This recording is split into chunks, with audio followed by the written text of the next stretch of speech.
La iniciativa, en primer lugar, compartir con tantas compañeras, compañeros presentes, que nos conocemos en varias luchas, tanto en lo sindical, en lo territorial, en lo político que vamos intentando organizar.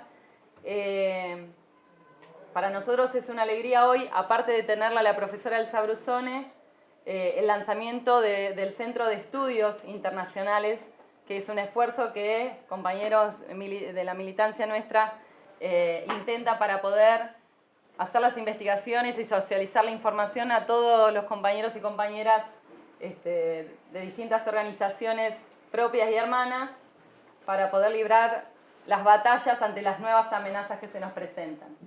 Sobre todo como clase trabajadora y nuestro pueblo en la región, que realmente estamos padeciendo, sobre todo en nuestro país, una crisis de conducción política muy importante, los desafíos de muchas compañeras y compañeros referentes en sus barrios, en sus sectores de trabajo, la necesidad de tener las herramientas para librar estas peleas y en la dinámica que cada vez se nos viene más encima la opresión y el debilitamiento de nuestras estructuras organizativas, la necesidad de poder parar la pelota para nosotros es un lujo, poder encontrarnos a pensar en conjunto las herramientas que necesitamos y para eso la necesidad de socializar la información sobre el nuevo mundo que se está rediseñando.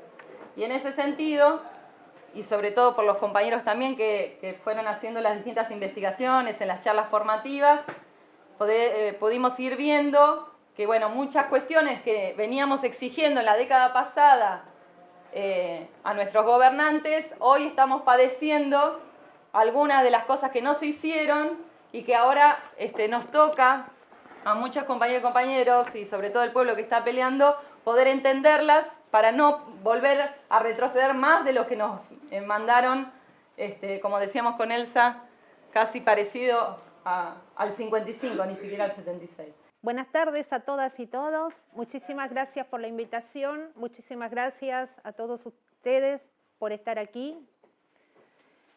Cuando conocido el resultado final en la segunda vuelta, el 22 de noviembre de 2015, la electa gobernadora por la provincia de Buenos Aires, María Eugenia Vidal, exclamó, creo que por primera y única vez en su vida ha sido sincera, cambiamos futuro por pasado, no se equivocó.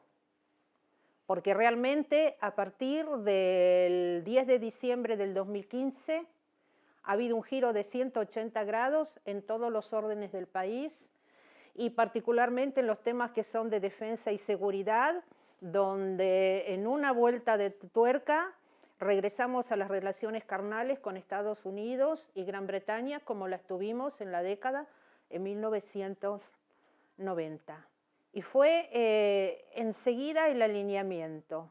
¿En qué lo notamos? Que en la semana en que nosotros conmemoramos el 24 de marzo, llega el presidente de Estados Unidos, entonces Obama, al país a negociar una serie de acuerdos en temas de defensa y seguridad con Macri. La información oficial que se dio en un comienzo fue la que todos conocemos, pero hubo reuniones secretas en la casa del magnate Joe Lewis, magnate inglés, perteneciente, por supuesto, al Foreign Office de Gran Bretaña, como ustedes saben, en Río Negro, donde nos tiene alambrado todo el lago escondido, donde a pesar de las resoluciones dictadas por la Suprema Corte de Justicia Provincial de Río Negro, no hemos logrado libre acceso al lago, no hemos logrado que nos desalambraran el lago, como también tenemos alambradas las nacientes del río Traful, en Neuquén, en Traful, Porter Turner, como también tenemos alambrados otras tierras que no les pertenecen, donde extranjeros nos han alambrado los lagos, la laguna, las nacientes de los ríos y se han apropiado de algo que es de dominio público y de algo que nos pertenece a todos los argentinos. En estos acuerdos que se firmaron en la casa de Joe Lewis en el lago Escondido, acordaron lo siguiente. Primero, digamos, estrechar las relaciones en temas de cooperación, de defensa y seguridad, que fue el primer tema. El segundo tema que se habló fue el envío de integrantes de las Fuerzas Armadas nuestras a África a ponerse a las órdenes de un general norteamericano para imponer la paz. Todas las operaciones de paz de Naciones Unidas, ya sean para mantener la paz o para imponerla, en realidad son operaciones de seguridad interior que se realizan los países a donde ellas se declaran. Entonces, por lo general, las Fuerzas Armadas van a cumplir tareas de seguridad interior que conllevan irremediablemente las violaciones a los derechos humanos de las personas que habitan esos pueblos a donde nosotros vamos.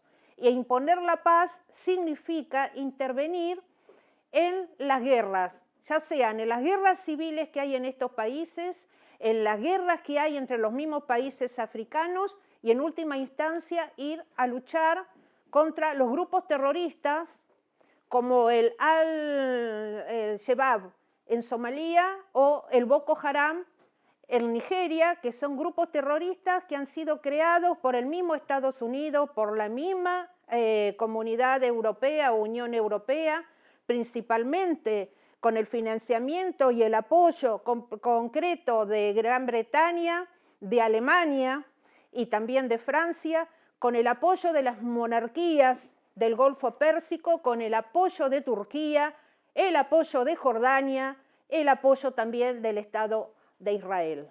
Entonces, el compromiso fue enviar integrantes de las Fuerzas Armadas nuestras a África para imponer la paz, con lo que es decir, con todo lo que eso conlleva imponer la paz, porque van a participar en guerras. Entonces tenemos heridos, tenemos muertos y tenemos todos los desastres de toda índole que uno podía imaginar. Y un tema que tocaron también, fundamental, es el tema de Venezuela. O sea, fijan las estrategias y los lineamientos para, como decimos nosotros en términos militares, fragotear, se complotan para derrocar al gobierno bolivariano del compañero y camarada y compatriota y conciudadano de la patria grande, Nicolás Maduro, y terminar y abortar el proceso de la revolución bolivariana que se está llevando a cabo en el país. Y en ese entonces hablaron de un tema más del cual no nos enteramos recién, que me voy a referir a él después, hasta el 10 de noviembre del año pasado. En virtud de los acuerdos que se firman, parte una delegación del Ministerio de Defensa de la República Argentina a Estados Unidos, Washington, a reunirse con integrantes del Departamento de Estado norteamericano, del Departamento de Defensa, el Pentágono, y el almirante Curtid, que es el jefe actual del Comando Sur, que es el comando militar creado por Estados Unidos para nuestra región, para todo lo que es nuestra América. Cada continente del mundo tiene un comando militar creado por Estados Unidos. Nosotros fuimos el primero, lo crearon en el año 1953 y tomó el nombre de Comando Sur en 1963, es decir, 10 años después. Va esta delegación, nadie sabía que se habían ido y nos enteramos el 17 de mayo por una nota que publica el diario La Nación en un reportaje que le hacen a los integrantes del Ministerio de Defensa que están allá. Hablan ellos de los acuerdos de cooperación que se van a hacer en defensa y seguridad. Hablan del acuerdo para la instalación de una base de apoyo logístico, en este caso en Ushuaia, para apoyar a las expediciones científicas que van camino a la Antártida. Pero no hacen mención a otro tema que sí se trató, que es la posibilidad de la instalación de una base militar en la provincia de Misiones, en la zona de la Triple Frontera, ese corredor transfronterizo, que ahí lo tenemos, que compartimos Argentina, Brasil y Paraguay, que es uno de los puntos más importantes de recarga y descarga del acuífero Guaraní, el cuarto reservorio de agua subterránea más grande del mundo, el primero en cuanto a recarga por la cantidad de agua que recibe, y el cuarto en volumen, el primero en recarga, y que en una utilización racional, como decimos nosotros, de 80 kilómetros cúbicos por año, me permitiría darle agua a 720 millones de personas a razón de 300 litros por día por personas, o como dicen algunos técnicos, podríamos darle 100 litros de agua por día a toda la población del mundo durante 200 años. Estamos hablando de un reservorio de agua dulce de esta magnitud y de estas características. Se hacen los acuerdos y nosotros nos encontramos que el 29 y 30 de junio llega al país el almirante Curtit, el jefe del Comando Sur. Hay reuniones secretas en defensa. No se da a conocer lo que trataron, pero nos imaginamos. El 4 de agosto llega el secretario de entonces de Estado, John Kerry, a la Argentina a terminar de hacerle otro nudo más al moñito. Y el 16 y el 17 y el 18 de agosto, en la reunión del Comando Sur con los países de Sudamérica, que se realizó en Montevideo, en la República Oriental del Uruguay, se terminan de anudar y se hace el moño completo de los acuerdos, y ahí es donde una vez más el almirante Curtit vuelve a insistir, ya lo venía insistiendo el anterior a él, Kelly, que hoy es el secretario de Seguridad Interior de Estados Unidos. Ahora van a conocer los norteamericanos lo que es la doctrina de la seguridad nacional en carne propia, porque nadie más experto que los jefes del Comando Sur en lo que son las doctrinas de la seguridad, es decir, para nuestros países, vuelve a insistir sobre aquellos países que tienen diferenciada la seguridad interior de la defensa nacional, diciendo que esa línea divisoria que impide la utilización de Fuerzas Armadas en tareas de seguridad interior debe ser rota, porque las Fuerzas Armadas tienen que implicarse en la lucha contra el narcotráfico, en la lucha contra el terrorismo, pero también está pensado, digamos, en la lucha ¿contra quién? Contra su propio pueblo, es decir, una vuelta de tuerca a la doctrina de la seguridad nacional, donde también el enemigo pasa a ser el propio pueblo, los movimientos sociales, los movimientos políticos comprometidos con un proceso de liberación, los movimientos de la cultura, es decir, todo aquel que consideran que es peligroso para el establishment, o sea, lo que está establecido. Se trata de esto.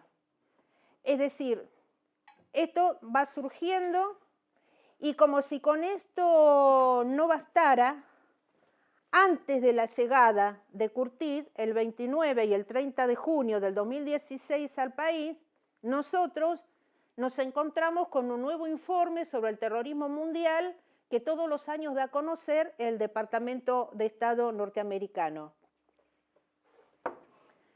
¿Y qué dice este nuevo informe? Porque este nuevo informe también es un giro de 180 grados con respecto a todos los informes que se venían dando. Ustedes saben que allá por fines de la década del 90, 1999-2000, medios norteamericanos empezaron a agitar el fantasma de la existencia de células terroristas en la zona de la Triple Frontera, diciendo que en la zona de la Triple Frontera había células de Al-Qaeda, que pasaba Bin Laden, y también grupos terroristas como Hamas y Hezbollah. Y acá hay que hacer una aclaración.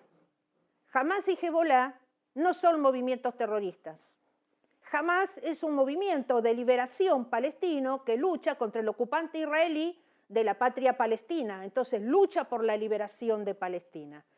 Y Hezbollah es un movimiento de liberación del Líbano que fue el único que en el año 2000 y en el año 2006 pudo derrotar a los israelíes cuando invadieron el Líbano para quedarse con el Líbano. Y la garantía de la estabilidad, de la libertad y de la independencia del Líbano es Hezbollah. Jamás Hezbollah ni Hamas han salido de sus fronteras.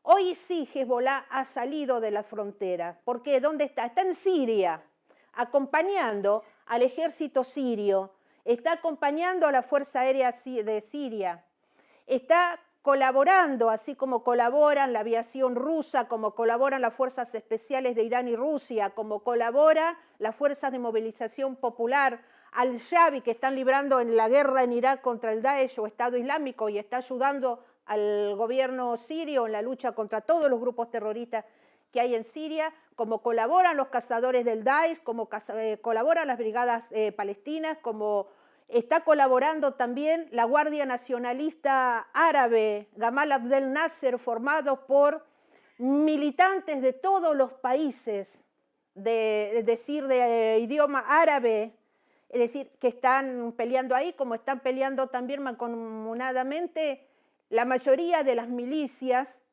cristianas, árabes y kurdas sirias con el gobierno de Siria, es decir, que son aliadas al gobierno de Siria. Es decir, es la única, y el Hezbollah de Irak, que también está peleando en Irak y también está apoyando a Siria. Es decir, es la única vez que Hezbollah ha salido del Líbano. A nosotros nos llamaba muchísimo la atención esto, porque además el diario La Nación y el diario Clarín se hicieron eco de acá, y con ese pretexto se presionaba a los gobiernos argentinos. Primero se presionó al gobierno de la Alianza de la Rúa, después al gobierno interino de Duhalde para la instalación de una base militar en Misiones, que en ese entonces la zona designada era San Ignacio, o sea, el suroeste de la provincia, y nunca lograban el objetivo porque a pesar de las debilidades que tenían los dos presidentes que tuvimos, en esto por lo menos no aflojaron y no los dejaron instalarse. Mientras ellos agitaban por ese lado esto, en Brasil se lo tomaban a la chacota, a la risa. Era increíble. Las empresas de turismo brasileño promocionaban las cataratas con hermosos carteles donde estaban las fotos de las cataratas y una foto de Osama Bin Laden y decían, si él eligió las cataratas para descansar, por algo será. Los platos en los restaurantes, ya fuera en Foz do Iguazú, fuera en Araraquara, que es el límite noreste máximo allá de Brasil, fuera en San Pablo, Río de Janeiro, por donde uno iba, en los restaurantes los platos se llamaban Hamas, Hezbollah, Molotov, Al-Qaeda, Osama Bin Laden, y todo el mundo se reía y lo tomaban a la chacota. Esto sigue siendo tan gracioso que el año pasado, mientras se realizaban las Olimpiadas en Brasil, la Villa Olímpica estaba al lado de la favela.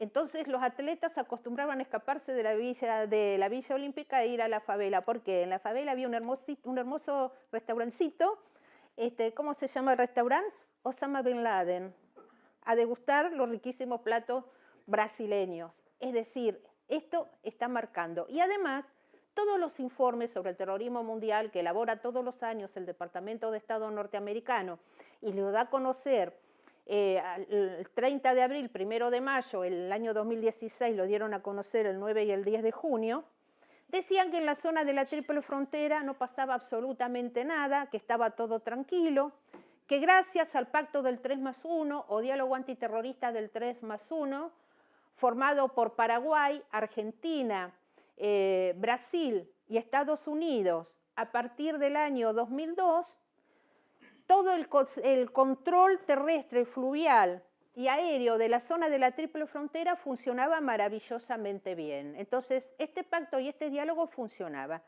Todos los informes fueron pasando los años, llegamos al 2002, 3, 4, 5, 6, 7, 8, 9, 10, 11, vienen bien. Y aún vienen bien los del año 2011 y 2012. ¿Por qué digo que vienen bien? Porque en el 2011 se quejan de que los gobiernos de Argentina y de Brasil no le daban tanta bolilla a las directivas que le querían dar los norteamericanos y manejaban la zona de la Triple Frontera por su cuenta, pero la manejaban bien. Por lo tanto, no había nada ni terrorista ni nada que hiciera presumir que había células en la zona. Y seguimos 2012, seguimos 2013, seguimos 2014, 2015 lo mismo, tranquilo. Sorpresa el 9 y el 10 de junio del 2016. 3 cosas peligrosísimas marca el informe sobre terrorismo en el mundo referido. Primero, dice que el gobierno argentino le notificó al Departamento de Estado norteamericano a fines de diciembre del 2015, o sea, el gobierno de Macri, Patricia Bullrich, ministra de Seguridad e Interior, que en la zona de la Triple Frontera habían detectado transacciones financieras no santas que seguramente tenían por base el apoyo al Daesh o a Estado Islámico. Segundo punto importante. Dice que América del Sur y el Caribe son regiones débiles con un potencial enorme para caer bajo la órbita y la influencia del Daesh o Estado Islámico, del Frente al-Nusra o Fatah al-Sham. El Daesh está en Irak, pero el Daesh también está en Yemen, en esta agresión que está sufriendo el pueblo de Yemen, por la coalición anti-yemení encabezada por Arabia Saudita, los Emiratos Árabes Unidos, Sudán, Turquía, el Estado de Israel, Estados Unidos, Qatar, etcétera, etcétera, etcétera. Y los otros grupos terroristas, donde el Frente al-Nusra o Fatah al-Sham es el más importante y es Al-Qaeda. En realidad dice que entonces pueden caer bajo la órbita y la influencia del Daesh y que nuestros pueblos envíen hombres y mujeres a engrosar la lista de este grupo terrorista y también puede ser motivo de que pasen, de que den financiamiento. Entonces, vuelve a decir, entonces repite que en la zona de la Triple Frontera han detectado transacciones económicas que pueden favorecer a los grupos terroristas, tanto todos los que están en Siria como el Daesh o Estado Islámico. Por lo tanto, América del Sur y el Caribe son zonas débiles, ¿no? O sea, directamente habla de la debilidad, decir, de nuestra región. 9 y 10 de junio del 2016. Ahora bien, entonces de nuevo las presiones para la instalación de la base en Misiones para ir a luchar contra los grupos terroristas instalados en la región. Yo les he dicho a ustedes que la base, en Misiones, ahora dicen que la van a poner en la Triple Frontera, pero que no saben si Puerto Iguazú, en los alrededores de Puerto Iguazú o donde sea, es uno de los puntos más importantes de recarga y descarga del acuífero guaraní. Ahora, cuando nosotros vemos el mapa, que acá lo ven ustedes de todo lo que es la América nuestra y allá también, es decir, vemos toda América Central sembrada de bases militares, las islas todo el Caribe con bases militares, Colombia con 7 bases militares, la base de Manta en Ecuador no existe más porque en el año 2009 se terminó la concesión.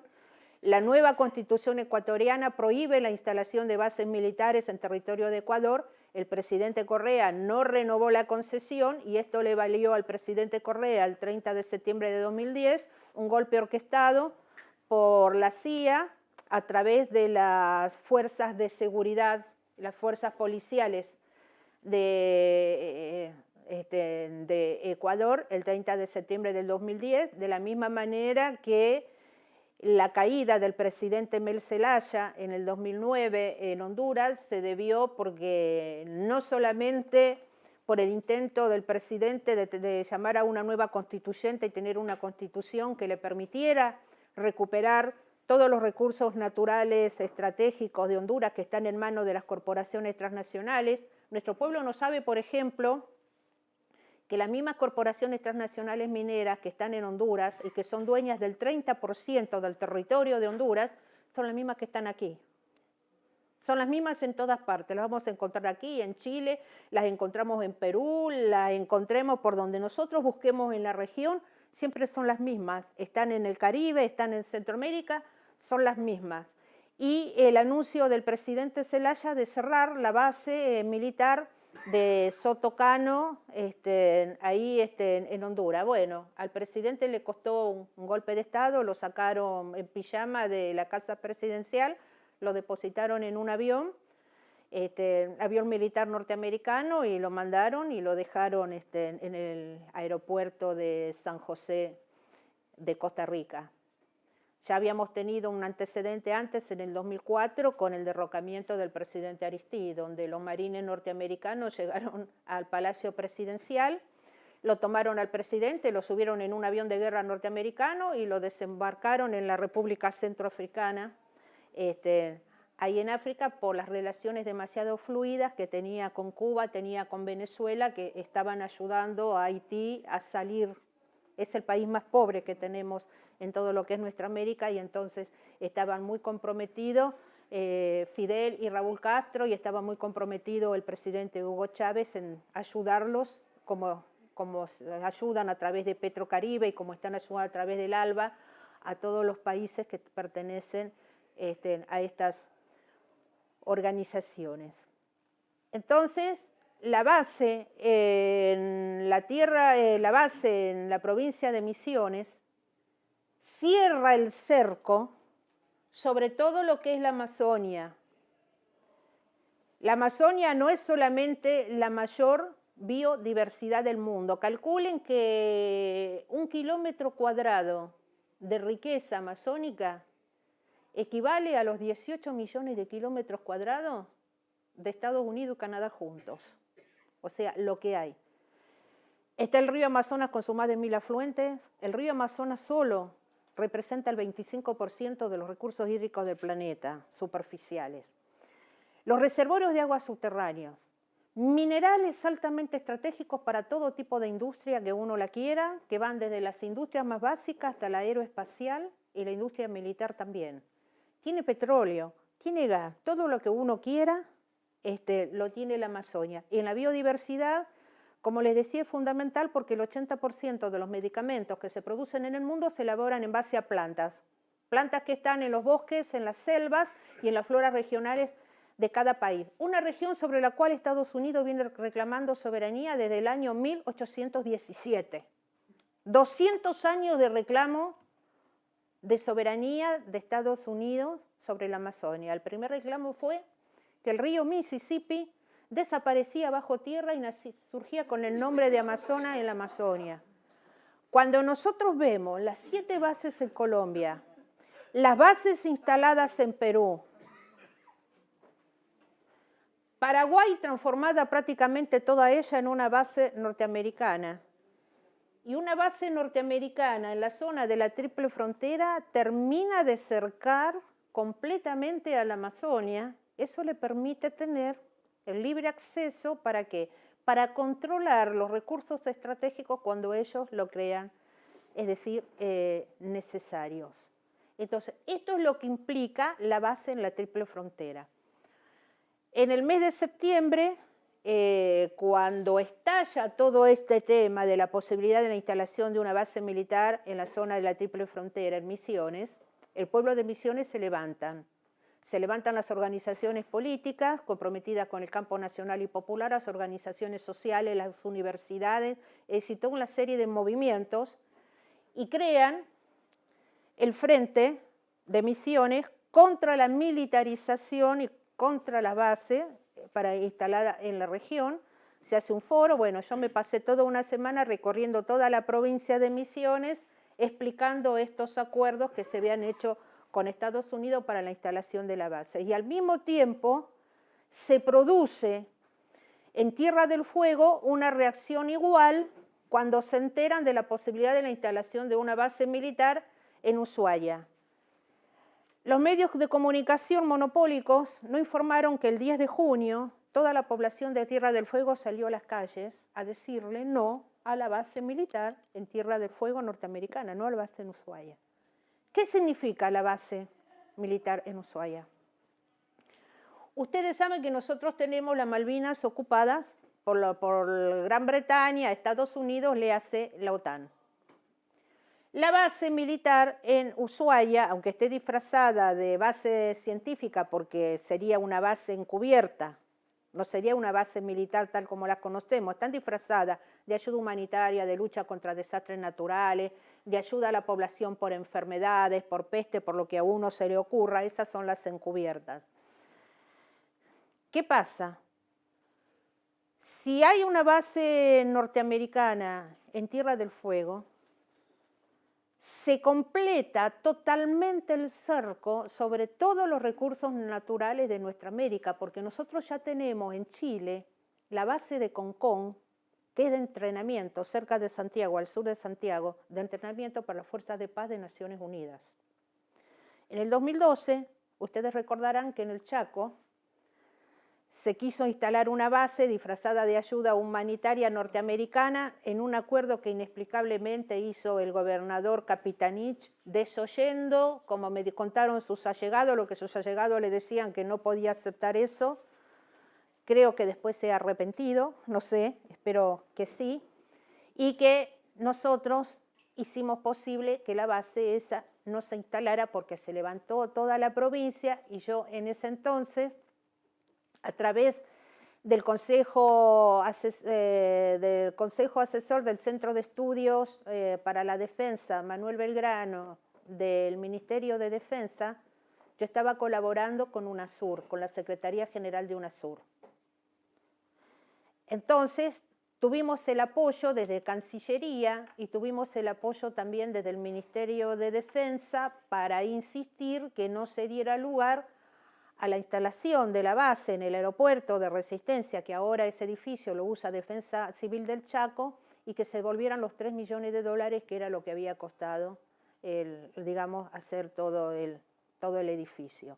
Y que está relacionado también, si ustedes se acuerdan, con el episodio ese del ex canciller Timmermans, sentado sobre las valijas en Ezeiza, que traían elementos de inteligencia, es decir, aparatos de inteligencia, tecnología para esa base, y también armamento que no había sido declarado y que nosotros desconocíamos, que produjo rispideces en las relaciones entre Argentina y Estados Unidos. Entonces, es el cerco completo, con el agravante que desde la base, con la base de Ushuaia y la base de la OTAN y Gran Bretaña en las Malvinas, la proyección es hacia todo el Atlántico. Se proyecta hacia el Océano Índico y desde los dos lados se puede controlar totalmente el Estrecho de Magallanes, el Canal de Beagle, el pasaje de Drake, y las dos son puertas de entrada hacia la Antártida.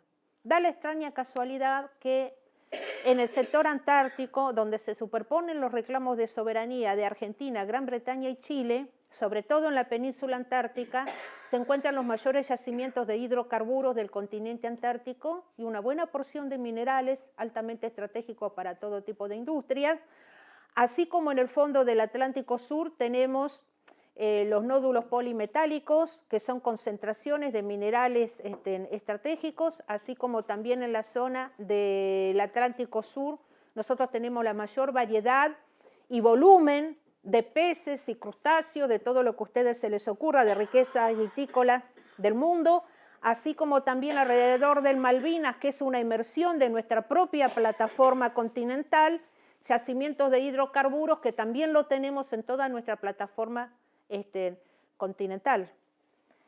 ¿Qué pasa con la Antártida? Y en el año 2041 termina la prohibición para explotar los recursos naturales que tiene el continente antártico, que además es la mayor reserva de agua dulce congelada del mundo. Si la Antártida se descongelara, el nivel de las aguas del mar subiría en todo el mundo entre 70 y 90 metros.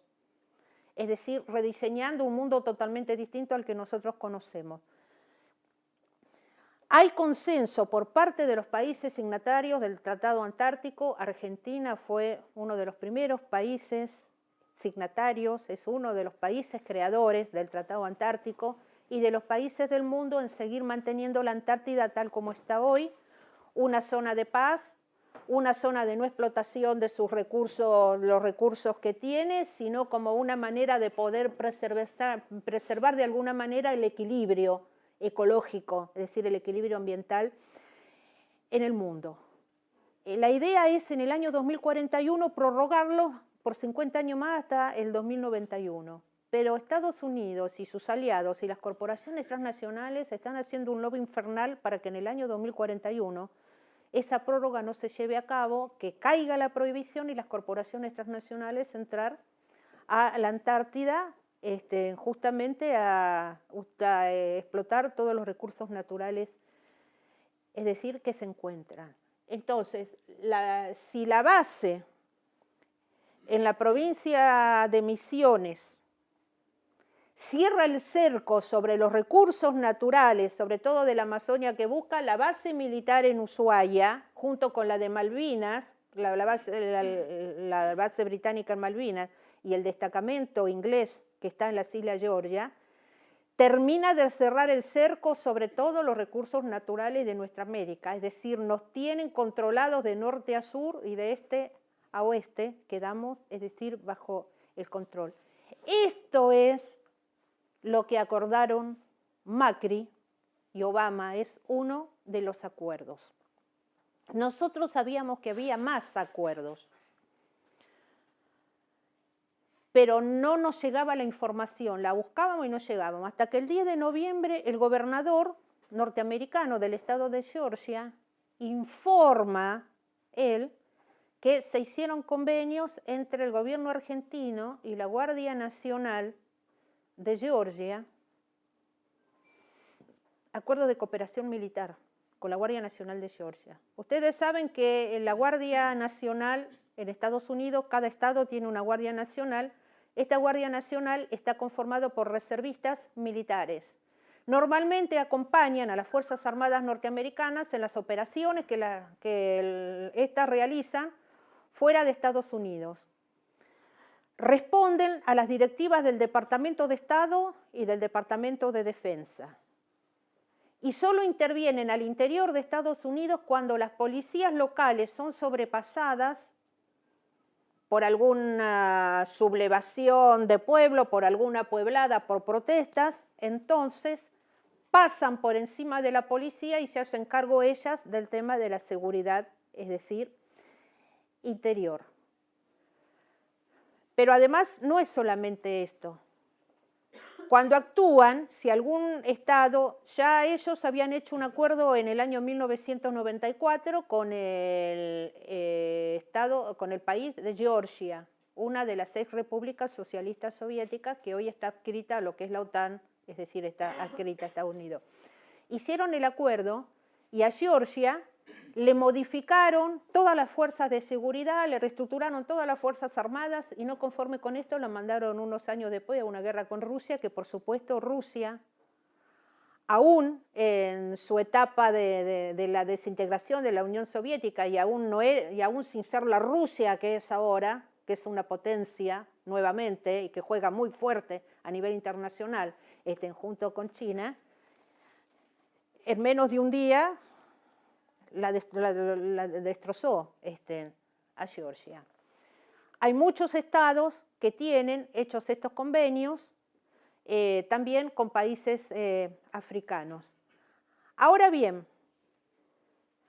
¿qué es lo que establece el convenio? Bueno, el convenio establece que la Guardia Nacional ingresa al país con el que ha hecho el convenio cuando lo crea necesario. Si es necesario, pasa por encima del gobierno de ese país, de las fuerzas de seguridad, pasa por encima de las Fuerzas Armadas para intervenir en las tareas de seguridad interior de la población si considera que hay inestabilidad, que hay peligro de estallido social, si hay demasiadas protestas, no pide permiso, entra directamente. Es decir, gracias a nuestra pertenencia al Comando Sur, le damos una vuelta de tuerca a la doctrina de la seguridad nacional y a través de la Guardia Nacional, es decir, el convenio tenemos, cuando ellos lo consideren necesario decir, marines norteamericanos en el país. Nosotros, por haber aceptado la jurisdicción del Comando Sur, por pertenecer al Sistema Interamericano de Defensa, hemos renunciado a la defensa nacional. Nuestra defensa nacional está en manos del Comando Sur. Y si en algún momento, pongámosle que estos convenios se firmaran, todavía no han logrado pasar por el Congreso argentino, y nos invade la Guardia Nacional de Georgia, del Estado de Georgia, porque considera que estamos en problema. ¿Quién nos va a defender? ¿El Comando Sur? Es decir, son cosas peligrosísimas, son, es decir, contrasentido. Lo bueno de todo esto es que tiene que pasar por el Congreso de la Nación. El Congreso de la Nación es el que autoriza la instalación de las bases y es el que tiene que autorizar la entrada y la salida de tropas extranjeras y de tropas nacionales al país, es el que determina, y no hay quórum todavía para esto. Cuando salta lo de la base de Misiones, el diputado de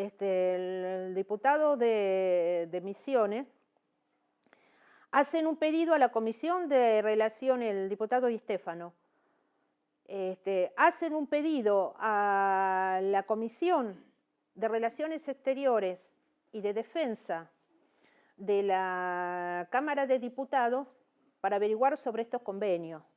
Entra el pedido, pero en ese entonces, ¿quién era la presidenta de la comisión? Elisa Carrió.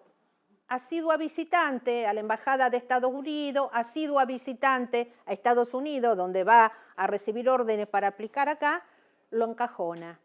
Pero fíjense lo que pasa en el Senado.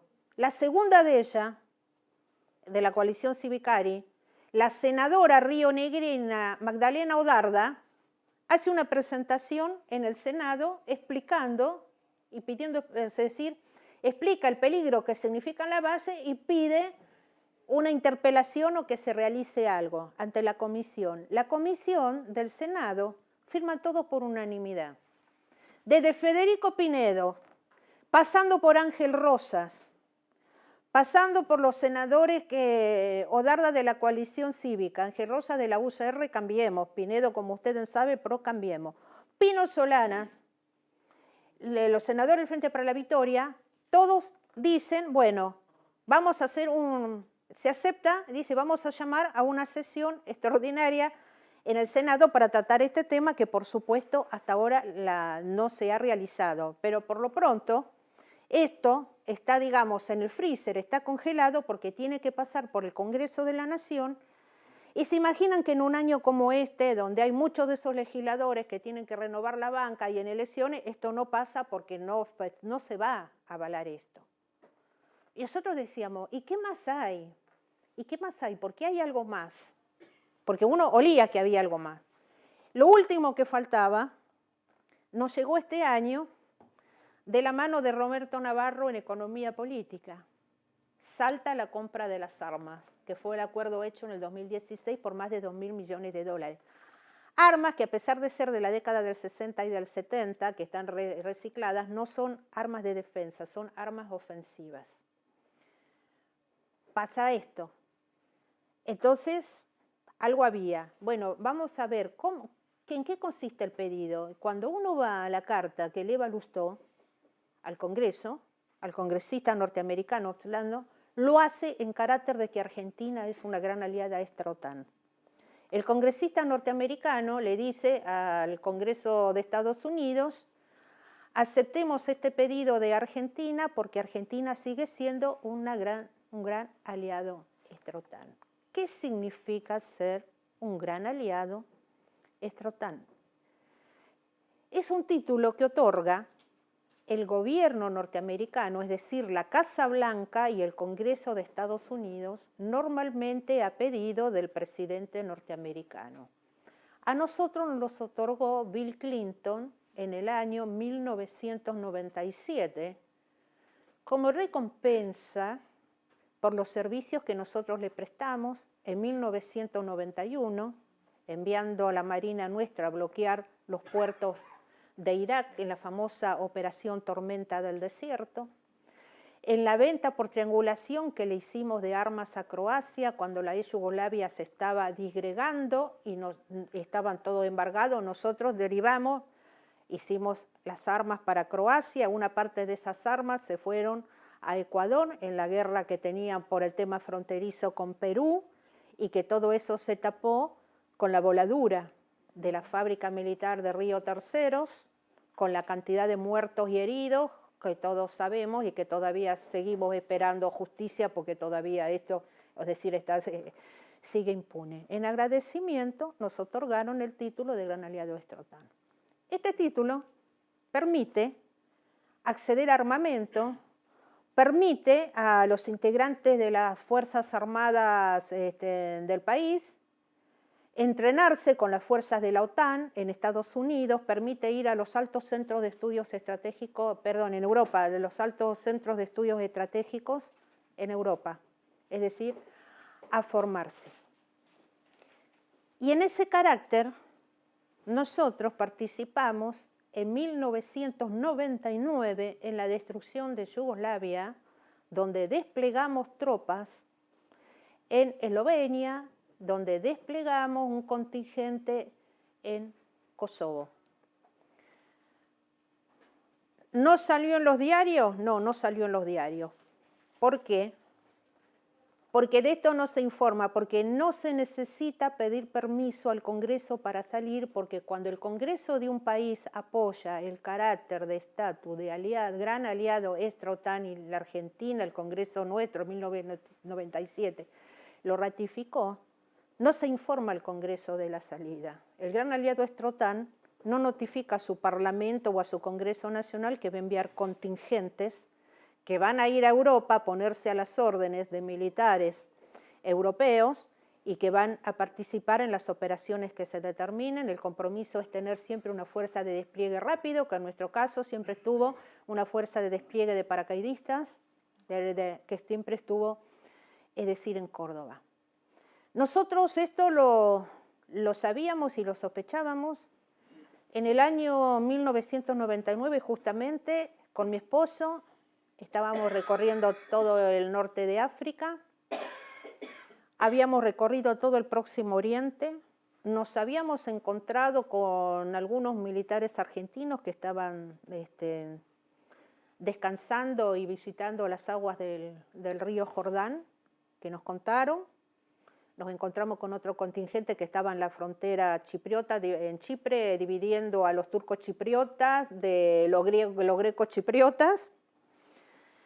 Nos cuentan esto y nosotros teníamos que pasar para Grecia, porque Grecia era nuestro punto final y desde ahí íbamos a tomar el avión para rumbo a Roma, donde teníamos que terminar de hacer lo que estaba previsto, los trabajos de mi esposo estaban previstos en Roma. Entonces estábamos en Grecia y estábamos en la frontera con la Yugoslavia. Entonces fuimos hasta la frontera. Ahí nos encontramos con militares argentinos que nos comentaban lo mismo. ¿Se imaginan que nosotros veíamos pasar desesperados hombres, mujeres y niños huyendo de los bombardeos de la OTAN? Porque los aviones pasaban por la cabeza nuestra. Hemos visto los campos de refugiados. No solamente los campos de refugiados palestinos, como lo vimos en el Próximo Oriente, sino los campos de refugiados en Grecia, de los que huían despavoridos de lo que era la Yugoslavia, verdaderos campos de concentración. Eran alambrados, electrificados, todo.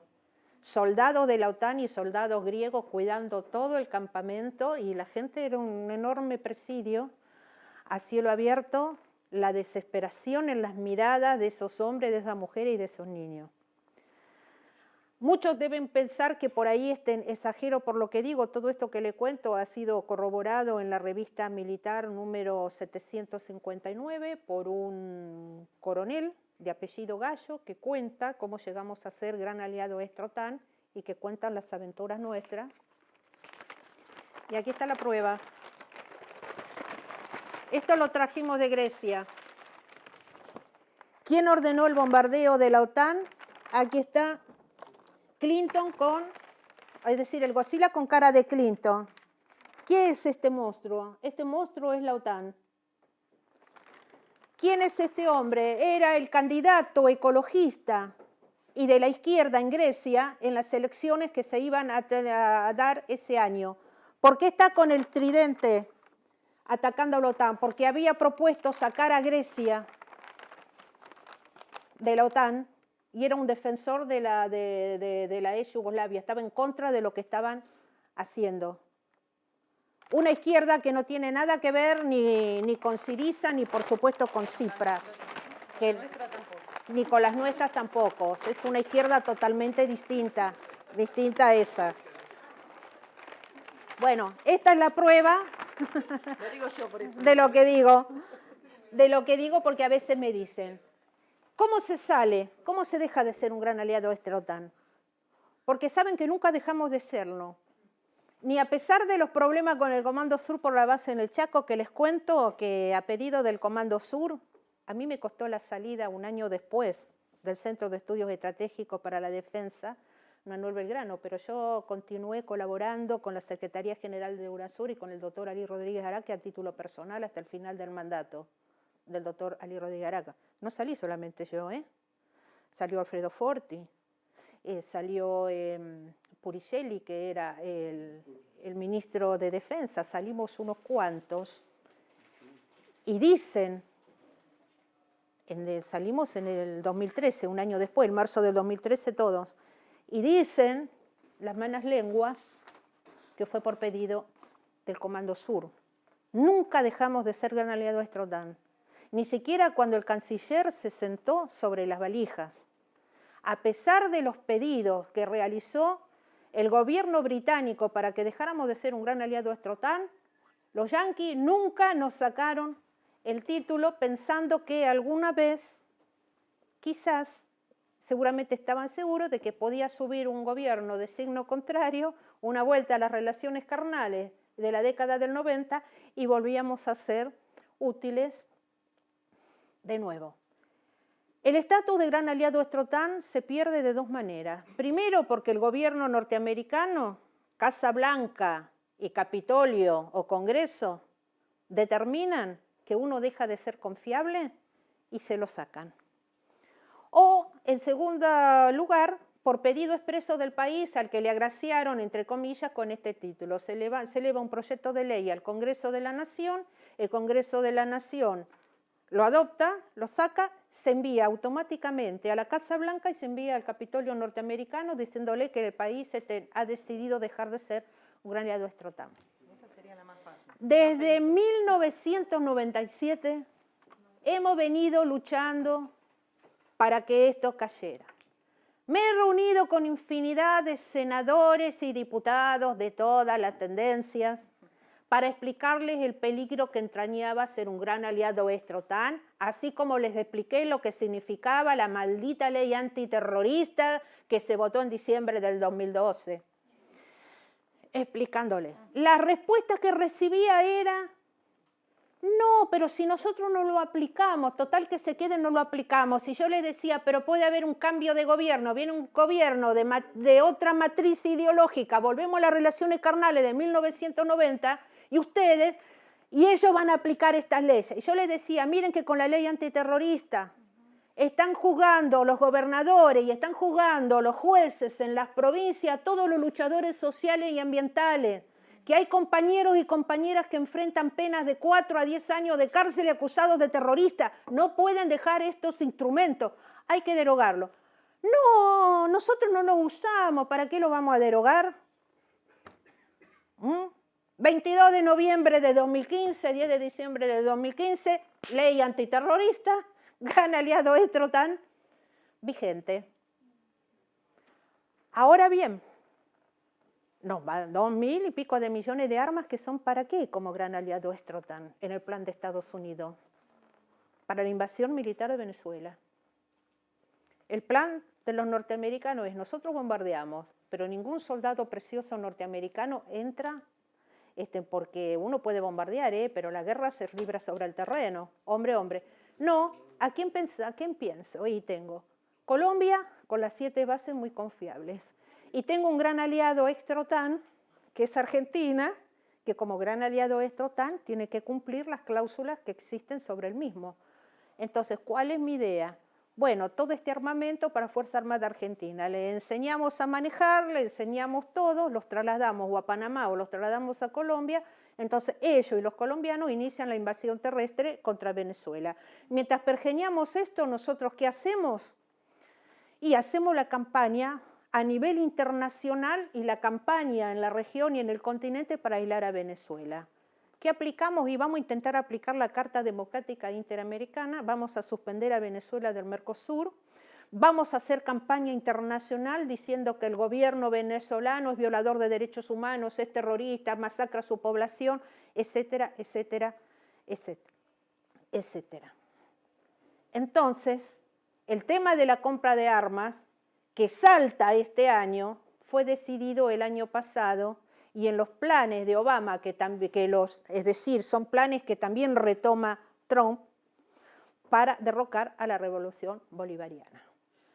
Cuando estas cosas empiezan a sonar, y hace 2 meses nosotros te empiezan a surgir los problemas que tenemos en Venezuela, donde se la ataca desde afuera y se la ataca desde adentro, empiezan a sonar tambores de guerra en el Parlamento colombiano.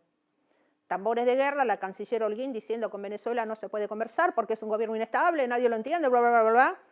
Entonces suenan los tambores de guerra, guerra, guerra, guerra. El Congreso norteamericano y el ministro de Defensa colombiano con buen tino le dice, pues ustedes están locos, paren los tambores de guerra. Nosotros no vamos a invadir a un país hermano, no vamos a desatar una guerra regional. ¿Por qué?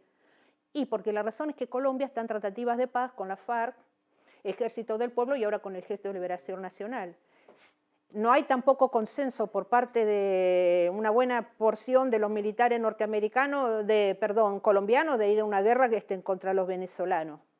Entonces, si fueran en un acto de locura a invadir a Venezuela, automáticamente las guerrillas vuelven a tomar las armas, se hacen fuertes, irían en ayuda de Venezuela, pero se quedarían también ellas con todo, es decir, con toda Colombia. Colombia corre el riesgo de tener un gobierno revolucionario por las armas, por parte de la guerrilla.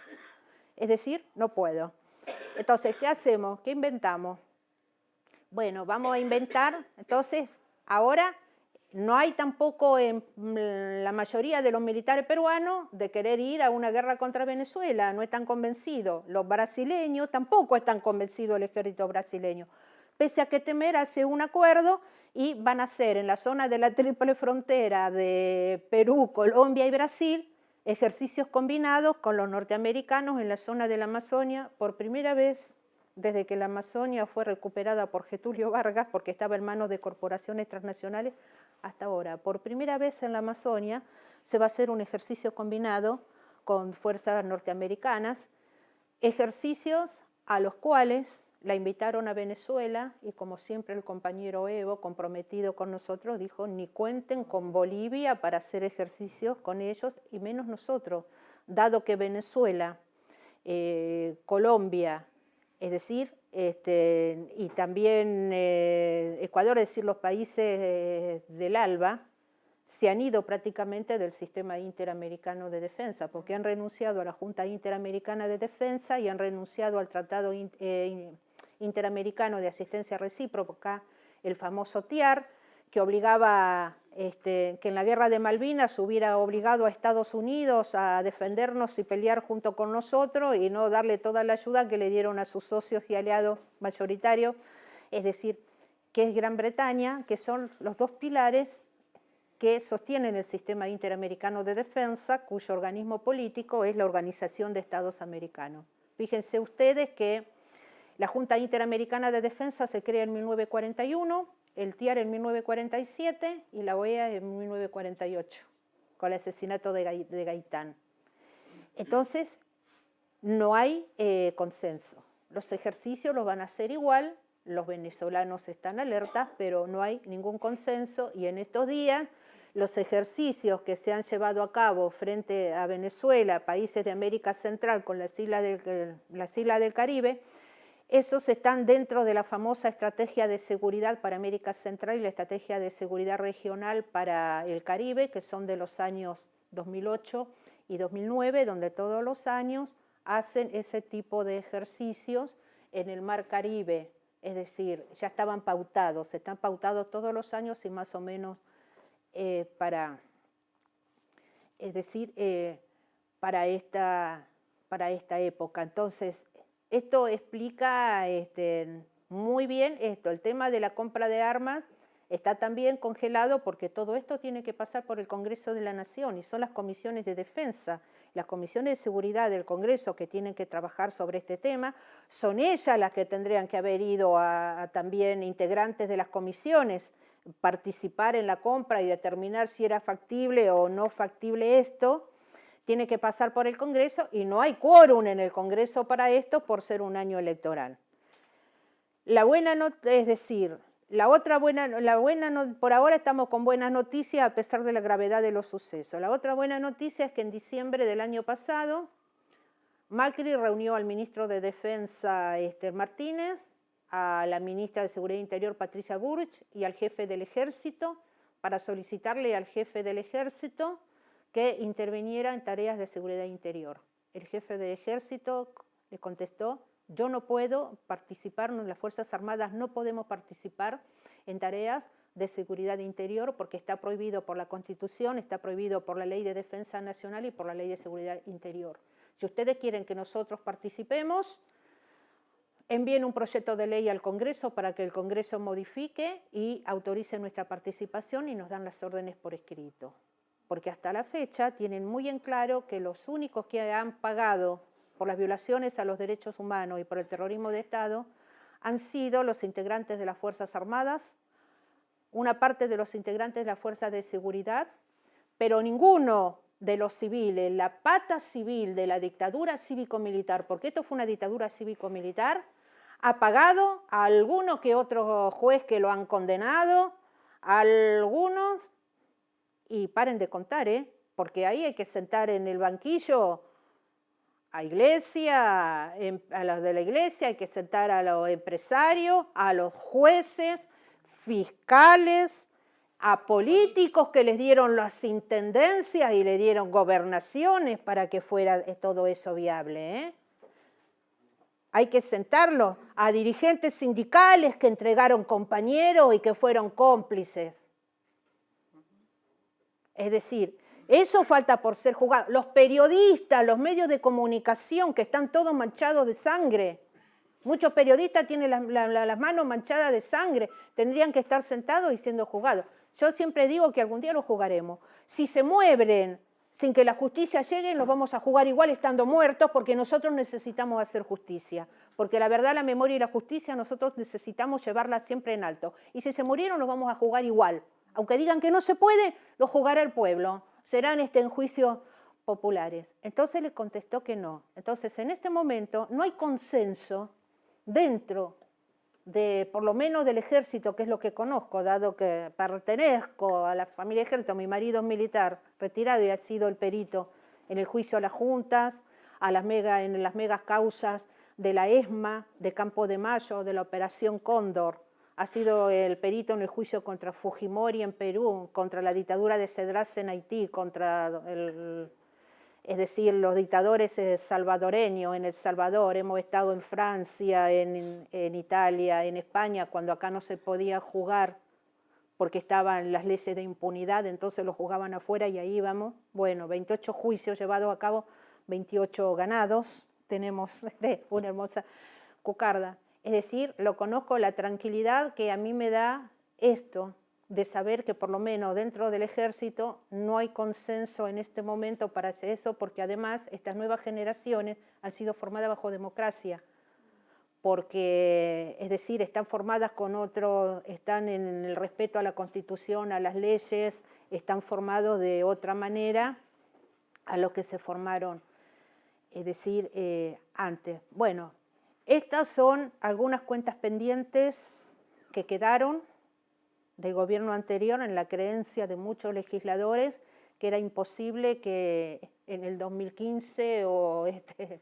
es decir, en el 2011, bueno, fue reelegida Cristina, pero pensaban que en el 2015 prácticamente era imposible que alguien de signo contrario, es decir, subiera al poder y se volvieran las relaciones carnales con respecto en Estados Unidos. Con Gran Bretaña, ustedes saben que los convenios que ha hecho la ex canciller Malcorra son totalmente lesivos para nosotros, prácticamente la entrega de las islas a la soberanía británica y además, entre tantas cosas, no solamente nuestras riquezas, a entregarles todo, sino conformar una fuerza binacional argentino-británica para hacer ejercicio justamente con el enemigo, es decir, cualquier país que ocupa parte de un territorio, y uno no puede andar con ese país de brazo y por la calle.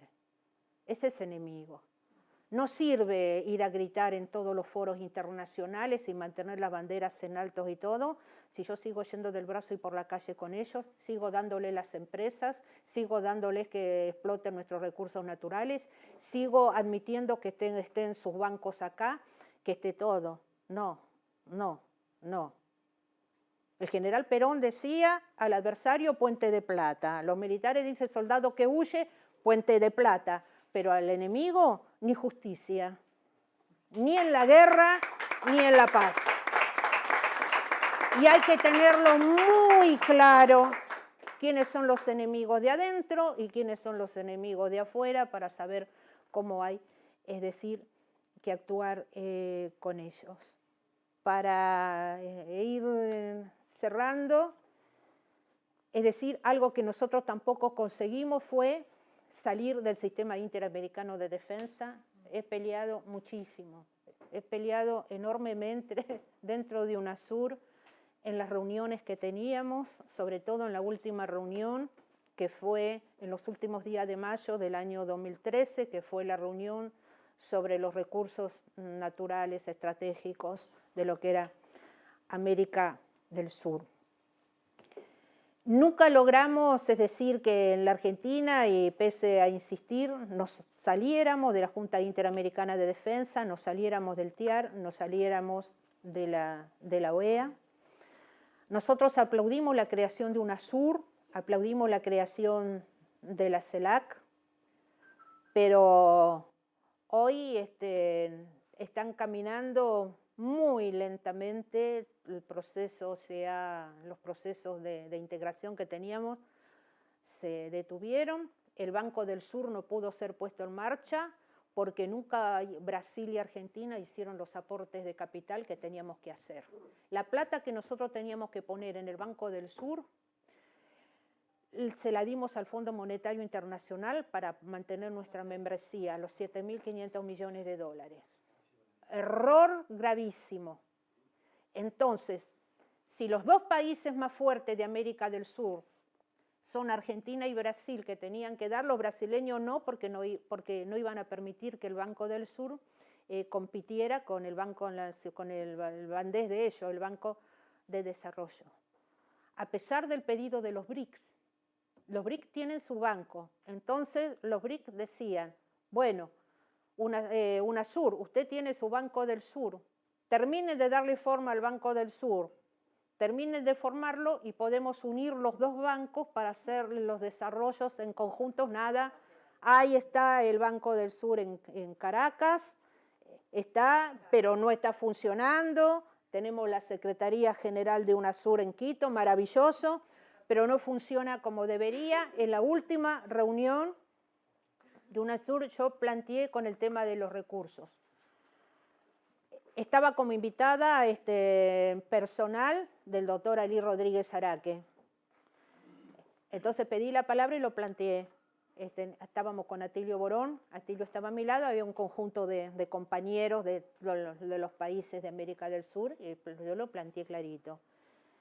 Y dije que habíamos aplaudido a UNASUR, que aplaudíamos al Consejo Suramericano de Defensa, al Centro de Estudios Estratégicos para la Defensa de UNASUR, la Escuela de Defensa, Nacional de Defensa de UNASUR, que como no llegaba nunca el presidente Evo Morales, dijo, bueno, los países del ALBA, hagamos la Escuela de Defensa Nacional del ALBA, que la transformaron ahora, es decir, es la misma, ahora es la Escuela Antiimperialista, pero es la base de la Escuela de Defensa del ALBA para discutir desde nuestra propia mirada, de nuestra propia perspectiva, la situación en la que nosotros estamos viviendo, para elaborar las estrategias y todo lo que tenemos que desarrollar. Yo planteé y dije lo siguiente, que había llegado la hora de decidir qué era lo que teníamos que hacer, que no se podía estar con un pie en la OEA y con un pie en UNASUR y la CELAC, porque eran el agua y el aceite. Entonces no se podían compatibilizar porque los intereses de la OEA y los intereses de la CELAC y UNASUR y los objetivos de la OEA y los objetivos de UNASUR y de la CELAC son divergentes. Jamás iban a confluir.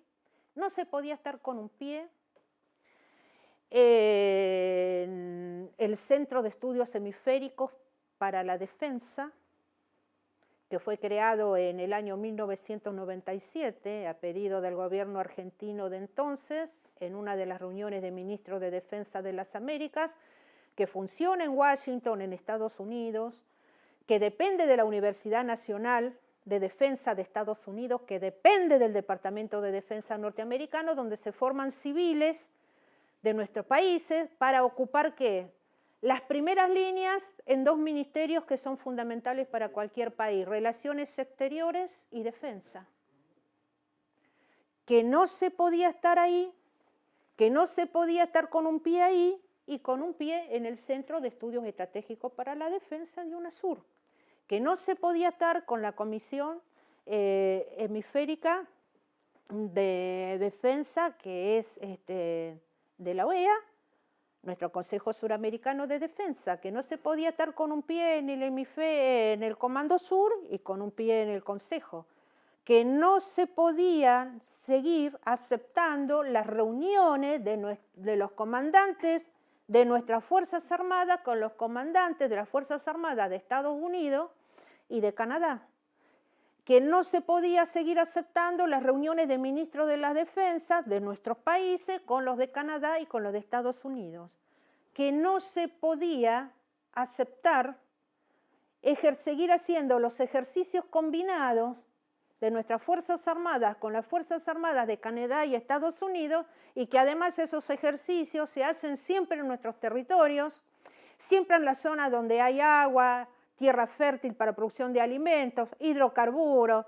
minerales, biodiversidad, nunca en territorio de Estados Unidos ni de Canadá, que no se podía estar con un pie en un lugar y con un pie en otro lugar, que era una vergüenza que en cada una de las embajadas norteamericanas en nuestros países, nosotros, por pertenecer al sistema interamericano de defensa, por aceptar la jurisdicción del Comando Sur, en cada embajada norteamericana de nuestros países nosotros aceptáramos la presencia de un representante del Comando Sur, más los representantes del FBI, más los representantes de la OEA, más los representantes de la CIA, que actúan no coordinadamente con la embajada, sino que la embajada va por un lado y estos van por otro porque tienen una dependencia completa, es decir, hacia otro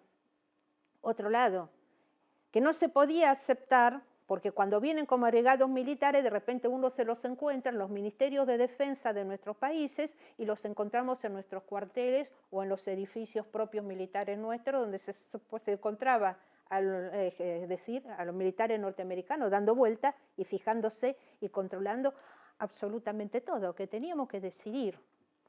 Y la verdad, terminé diciéndoles que a mí lo que me preocupaba es que yo sabía que no se podía, que por el hecho de estar con un pie en cada lado, que consideraba que no se podía tocar la campana e ir en la procesión y que no se podía estar con Dios y con el diablo al mismo tiempo, a mí lo que me preocupaba era que mientras nosotros discutíamos sobre el sexo de los ángeles, porque era eso lo que yo sentía que se estaba discutiendo en un momento, que nos pasara lo mismo que a los bizantinos.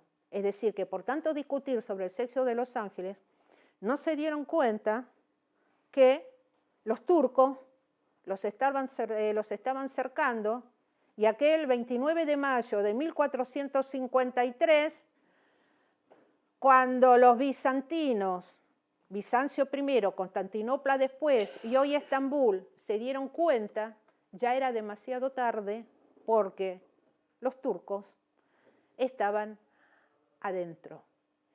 Y en las discusiones que yo sometí, y ahora voy al último punto, en las discusiones que yo sometí, es decir, a consideración, y dije que UNASUR tenía que darse un seminario completo para estudiar y debatir las distintas formas de apropiación de los recursos naturales, porque hay varias formas de apropiación, que van desde las más violentas, que son las guerras y los golpes de Estado, la lucha contra el narcotráfico, que permite la instalación de bases militares en toda la región y donde la divisoria entre defensa y seguridad se rompe, con los resultados por todos conocidos, con lo que ha hecho el ejército colombiano, lo que han hecho las Fuerzas Armadas colombianas en esa lucha y lo que han hecho las Fuerzas Armadas mexicanas, donde prácticamente, si yo tengo que definir a México, lo defino como un Estado fallido. Porque al llevar a las Fuerzas Armadas a la seguridad interior en México, las prostituyeron, las vaciaron de contenido, porque fueron perforadas, es decir, por el delito, por la corrupción, por todo, es decir, lo que eso se vivía, hacia formas que son quizás un poco más sutiles y que no nos damos cuenta. Canje de deuda por naturaleza, donde nos dan el perdón de las deudas externas que tenemos por una cierta cantidad de dinero y a cambio de eso nosotros entregamos zonas con recursos naturales. Este canje de deuda por naturaleza lo hace exclusivamente el Departamento de Estado norteamericano con los países. Acá no hay Fondo Monetario, acá no hay Banco Mundial, ¿eh? Acá es Casa Blanca directa con los países. Nos perdonan 10, 15, 20, 30 millones de dólares de deuda externa y nosotros le entregamos hermosísimas regiones con recursos naturales de todo tipo, lo que ustedes se puedan imaginar.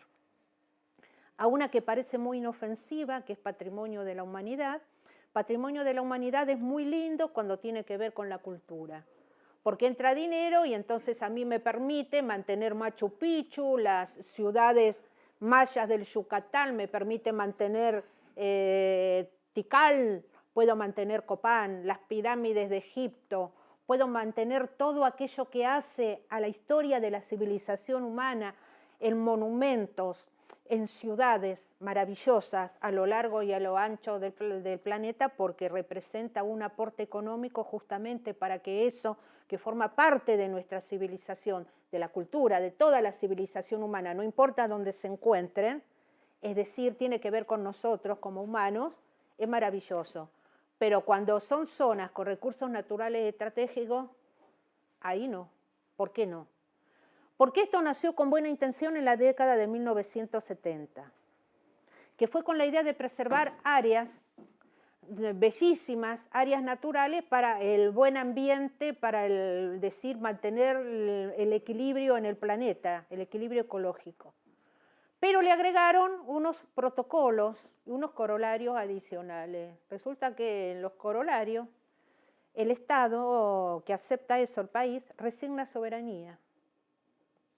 ¿Qué significa esto? Pongámosle que tengo un bosque. En la zona donde está el bosque yo tengo asentada una población. Y resulta que descubrí la manera de utilizar racionalmente, equilibradamente, ese bosque para llevar bienestar social y económico a la población que tengo. No puedo usarlo, no puedo hacerlo porque violo el contrato. Y esto lo utilizan las corporaciones transnacionales y los países centrales para avanzar sobre los países que tienen zonas naturales transformadas en patrimonio de la humanidad, diciendo que el Estado ha perdido soberanía sobre esa región y que esa región es de todo el mundo. Y ellos son los que están capacitados para cuidarlo y preservarlo. Se deja de ser patrimonio de la humanidad por pedido de un proyecto de ley que tiene que salir del Congreso de la Nación y se eleva a la UNESCO.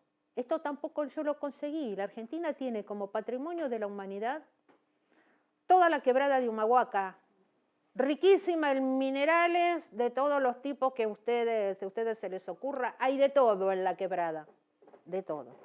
Las cataratas del Iguazú, los hielos continentales, toda la zona de lo que es de Puerto Madryn, donde vienen todas las ballenas, toda la zona del glaciar Perito Moreno,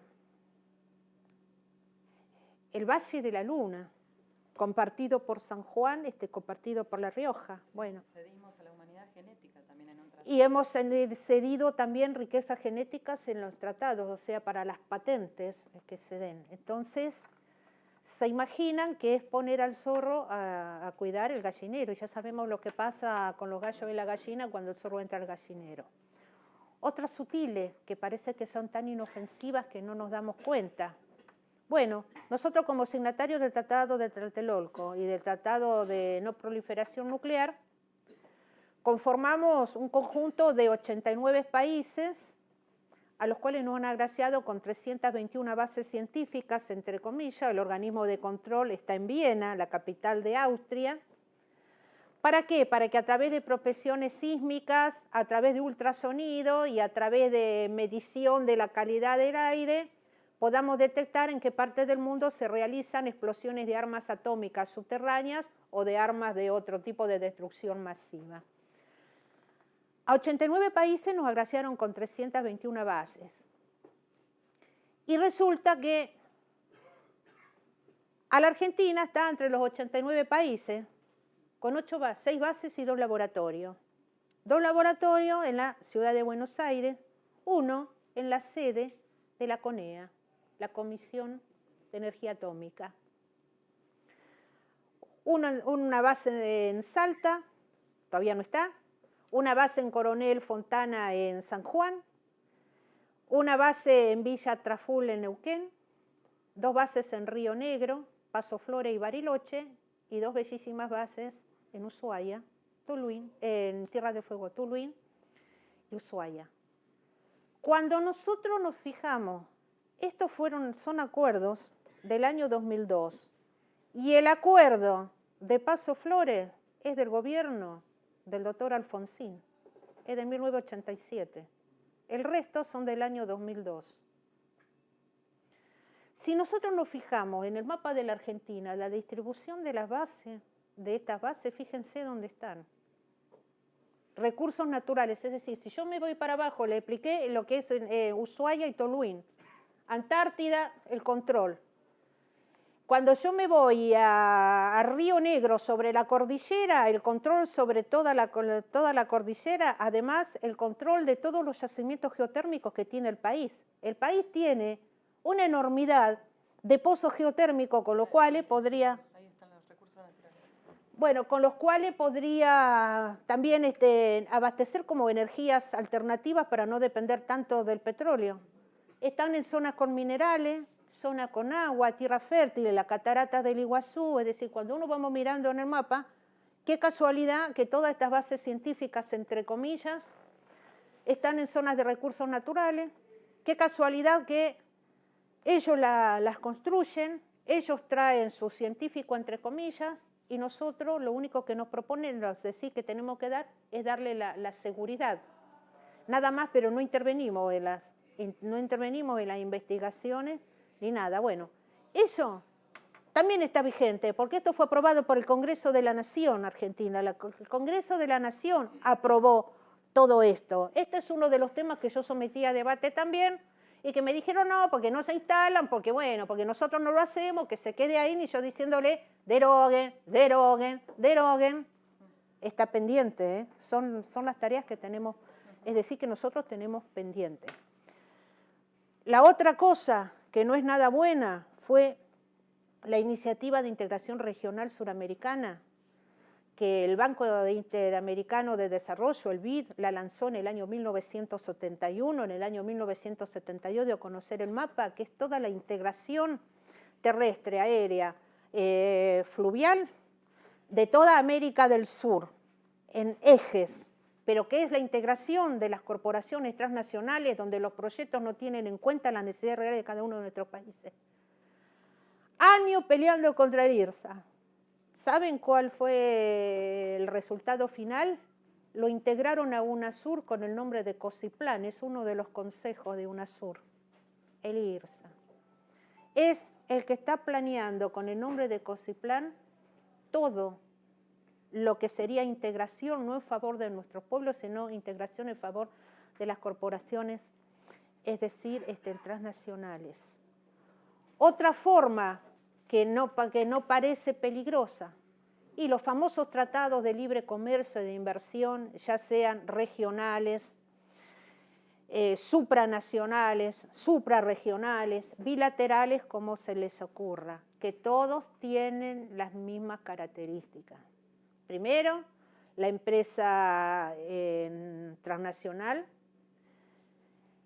goza de los mismos derechos que la empresa nacional en el país. Además de gozar de los mismos derechos, puede entrar a invertir donde se le ocurra.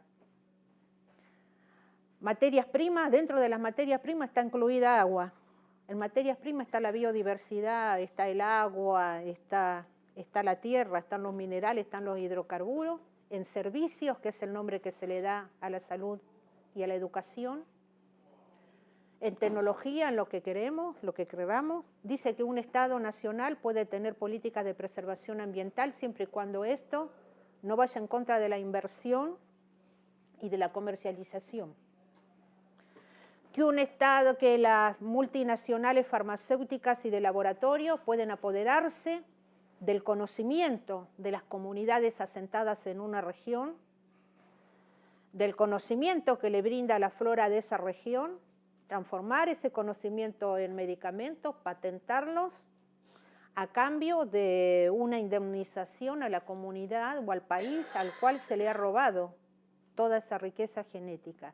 Y por último, que el país renuncie a dirimir bajo leyes propias, bajo justicia propia, cualquier conflicto que tenga con la empresa multinacional y acepta la jurisdicción internacional que en el caso, por ejemplo, nuestro, que era en el tema del ALCA, iba a ser la Corte Penal de Nueva York, y en los casos más serios, el CIADI, que es el Centro Internacional de Resolución de Controversia, que, oh casualidad, funciona en Washington, en la sede del Banco Mundial, que es un departamento del Banco Mundial y cuyos jueces son los abogados de las corporaciones transnacionales contra las cuales nosotros, es decir, pleiteamos.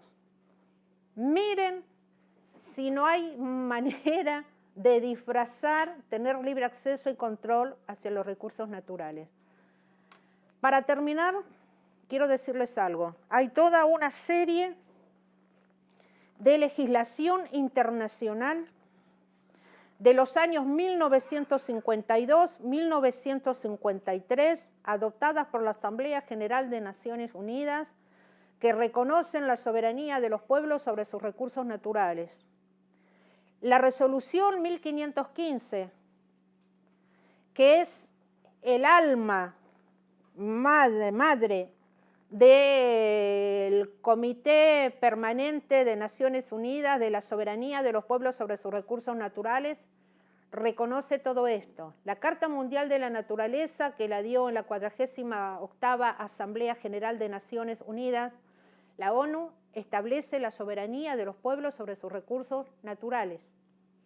Y además aclara que la conservación de la naturaleza y la preservación de los recursos naturales contribuye a la paz, pero que esta solo será posible cuando la humanidad renuncie a la carrera armamentista y a la guerra. Pero sobre todo, la resolución 1803 del 14 de diciembre de 1962, que todavía está vigente, que le sirvió a Kuwait en 1977 para recuperar el petróleo de mano de las corporaciones transnacionales, que está vigente, esta resolución es muy clara al respecto. Determina, es decir, reconoce que todos los estados tienen soberanía plena, los países, los pueblos, sobre todos sus recursos naturales. Que ningún organismo financiero o económico internacional puede obligar a un Estado a desprenderse de su patrimonio público, de sus riquezas, a cambio de un préstamo, lo dice en otras palabras. Que cualquier conflicto que tenga el Estado con la corporación transnacional se dirime bajo leyes propias, bajo la justicia propia del Estado. Que si hay un conflicto por expropiación que no pueda ser saldado en el país si no hay acuerdo entre los dos, buscan un país tercero, pero lo eligen los dos de común acuerdo. ¿Por qué dice esto de la expropiación? Porque según la resolución 1803 de Naciones Unidas, el bien general está por sobre el bien particular. Entonces, si hay zonas, lugares con recursos naturales, con lo que sea, que hacen al desarrollo económico y social del país, que hacen a la integridad del país, que hacen a la supervivencia de ese país como tal, y que son necesarios para el desarrollo económico y social de su pueblo, eso puede ser expropiado.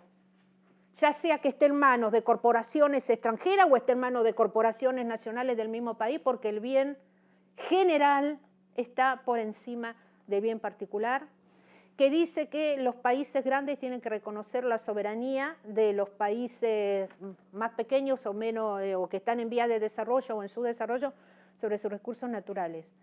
A la luz de todas estas disposiciones del derecho internacional que está vigente, que han sido firmados por todos, todo el tema de las privatizaciones llevados a cabo en el país son ilegales e inconstitucionales e ilegítimas, porque además dice esta resolución, como dicen otras, que estas leyes están por encima de las leyes de la nación, que las leyes y las constituciones de los países se tienen que adecuar a todas estas resoluciones que están tomadas.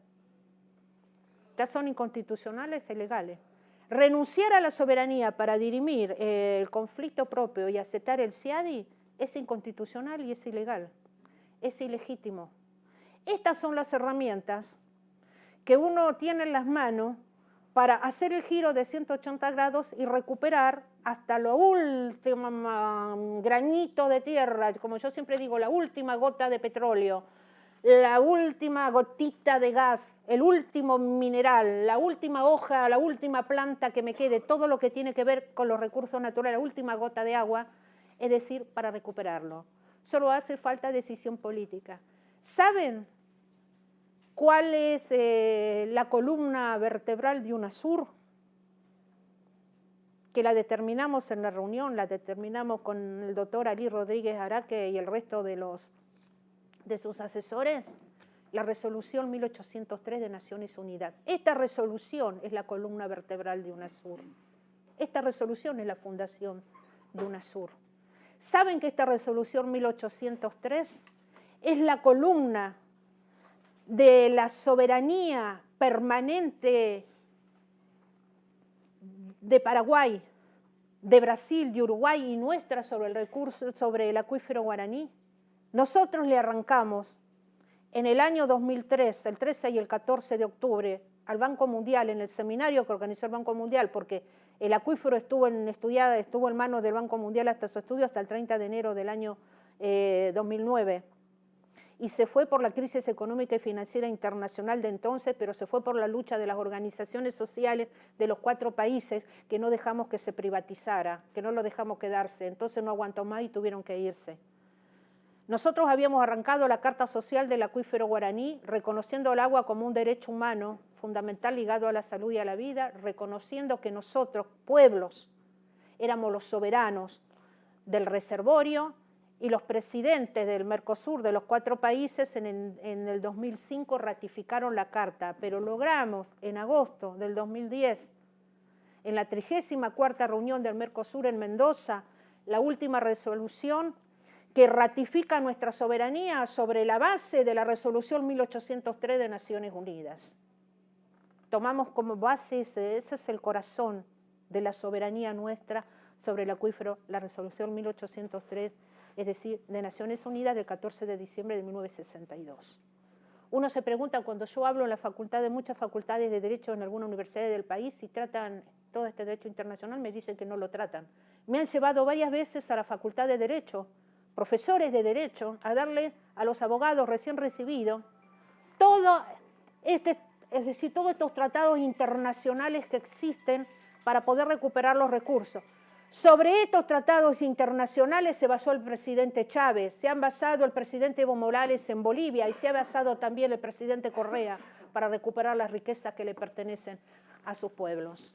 Y si Kuwait lo pudo hacer en 1977, ¿por qué no vamos a poder hacerlo? Es decir, nosotros. Esto también, es decir, son los temas que nosotros tenemos pendientes. Y vamos a tener que darnos un gran debate para terminar no solamente sobre esto, sino que vamos a tener que debatir cuando debatamos el proyecto de país que nosotros queremos, cuál es nuestro proyecto nacional, si va a ser realmente un proyecto de liberación nacional lo que nosotros queremos, vamos a tener que debatir qué clase de fuerzas armadas vamos a necesitar. Porque ningún proyecto de liberación nacional puede ser llevado a cabo si no hay una conjunción pueblo, fuerzas armadas, que es el concepto del pueblo o nación en armas. Solamente esa mancomunión cívico-militar permite que un proyecto de liberación nacional pueda sortear a los enemigos de adentro y pueda sortear a los enemigos de afuera. Por eso Venezuela sigue resistiendo, porque hay una comunión pueblo-fuerzas armadas, que es una unidad cívico-militar que permite que la revolución no haya podido ser derrotada a pesar de las cosas que le están haciendo adentro y de las presiones que está sufriendo desde afuera. Y nosotros como pueblo lo tenemos que dar, porque el tema de la defensa nacional no es un tema de militares. Los militares, para lo que tienen que prepararse para lo único que los militares se preparan en caso de guerra es porque ellos sí nos pueden decir, fijar cuáles van a ser la estrategia y la táctica si a unos lo invaden y todo lo demás. El tema de la defensa nacional es un tema de civiles, es un tema de pueblos, es el pueblo el que tiene que debatir qué clase de fuerzas armadas, en qué conjunción va a tener. Si vamos a ser todos ciudadanos, algunos serán ciudadanos en uniforme, y cómo nos vamos a preparar para defender nuestra casa, nuestro barrio, nuestra cuadra, el lugar de trabajo, la ciudad, la provincia, la nación, como sea, y el Estado, nosotros, que es el concepto del pueblo, o el concepto de nación en armas, donde implica que todos los habitantes de un país, no importa el sexo que tengan, tenemos que ser preparados durante un mes, lo hacen muchos países en el mundo, una vez al año, en el manejo no solamente de las armas, sino en la preparación de todo tipo que tiene que ser, cómo nos podemos mover en guerrilla, cómo nos tenemos que organizar en la célula y en lo demás, para el caso de una invasión, y permitir a nuestras fuerzas armadas que estén altamente especializadas en que ellos hagan frente si hay una invasión, si vienen, que sea la primera línea, mientras nosotros desde atrás, es decir, cada uno se va preparando en su lugar y de acuerdo al entrenamiento que tenga y a lo que haya sido decidido para defenderse, que es el sistema que tienen en Nueva Zelanda, es el sistema que tienen los suizos, lo tiene Cuba, lo tiene Venezuela, lo tiene Rusia, lo tiene China, y como ustedes ven, lo que son, es decir, son de distintas ideologías y son distintas, o sea, no son los mismos. Es decir, los suizos están preparados para esto. A los neozelandeses también los preparan para eso. Los cubanos están preparados. Los venezolanos también. Yo cuando estaba en Cuba en el año 1993, en pleno periodo especial, a mí los compañeros cubanos me mostraron dónde estaban las armas listas para ellos tomarnos en caso de una invasión norteamericana. Y es lo que ha hecho el presidente Maduro en Venezuela, y es también lo que ha implementado el presidente Evo Morales en Bolivia, es decir, en esta conjunción para defender, porque si no, no hay manera de poder resistir. Entonces, ¿cómo? Lo que quería hacer Evita, así que, y si alguien me dice que es un disparate, le digo que no, porque retrocedamos, vámonos más allá de Evita. ¿Por qué no nos vamos a la lucha por la independencia nuestra? Con un ejército regular, como el regimiento de granaderos a caballo de San Martín, y el ejército irregular, las montoneras, los gauchos, nuestra amada Juana Zurduy, la milicia, es decir, todo. Ese es el concepto. Es tan viejo como la humanidad. Lo que pasa es que no nos han inculcado en la cabeza que eso no es ser posible. Entonces, como yo digo, dejemos de mirar hacia afuera, miremos desde nuestra propia mirada, de nuestro propio interior, elaboremos nosotros los planes y veamos cómo vamos mancomunadamente a dar la lucha por nuestra segunda y definitiva independencia, pero son temas que los tenemos que poner a debatir y todo. Yo sé que a nuestro pueblo y a muchos les cuesta, porque cuando uno nombra Fuerza Armada después de lo que nosotros vivimos, es difícil, es decir, volcar estos conceptos y hacer que estas ideas entren, pero pues tenemos que saber, y significa crear, tenemos la capacidad de crear. Y como decía Simón Rodríguez, o creamos o sucumbimos. Acá cierro.